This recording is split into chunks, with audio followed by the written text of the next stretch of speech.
Hi everyone, চলে এলাম আবার একটা নতুন ব্লগ নিয়ে। আজকে সকালে ব্রেকফাস্ট দিয়ে শুরু করছি। বাড়িতে আছি মানে নিত্য নতুন ব্রেকফাস্টটা হবেই। তো আজকে বাড়িতে বানানো হচ্ছে আলুর পরোটা। পরোটার পুরটা আগে ভালো করে বানিয়ে নেওয়া হচ্ছে, না আসল টেস্টটা তো এটারই। এরপর পরোটার মধ্যে একে একে পুরগুলো দিয়ে ভেজে ফেলা। আমার যখন পোস্টিং সেক্টর 5-এ ছিল, ওখানে একটা দোকান ছিল যেখানে প্রচুর পরোটা পাওয়া যেত, আর বিভিন্ন রকমের। ভেজ দোকান ছিল, কিন্তু এত নিত্য নতুন ওরা পরোটা বানাতো আর গরম গরম দিত। খাওয়া দাওয়া সারার পর যে যার চান টান সেরে নিলাম, কারণ আজকে দুপুরের মেনুও কিন্তু বিশাল। অয়ন আর সায়ন মিলে গিয়ে নিয়ে এসছে ডি বাপি থেকে বিরিয়ানি।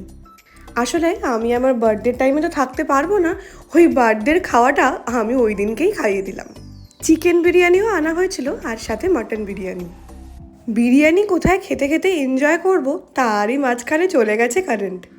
তো আগেরটা ঢালা হলো চিকেন বিরিয়ানি, আর এটা হচ্ছে মাটন বিরিয়ানি। পিসগুলো কিন্তু বেশ ভালো ভালোই দিয়েছিল। ইউপিতে থাকাকালীন আমি এই কলকাতার বিরিয়ানি খুব মিস করি। আসলে ইউপিতে যে বিরিয়ানি পাওয়া যায় না তা নয়, কিন্তু এখানে যে ধরনের লখনৌই বা হায়দ্রাবাদি বিরিয়ানি পাওয়া যায়, ওটা ঠিক আমরা খেতে অভ্যস্ত নয়। তো কলকাতার বিরিয়ানি না পেলেও অনেক সময় ওটা দিয়েই স্বাদ মিটিয়ে নিই।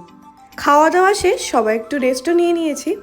বিকেলবেলা চা আর স্ন্যাক্স এসব নিয়ে বসে পড়লাম টিভির সামনে।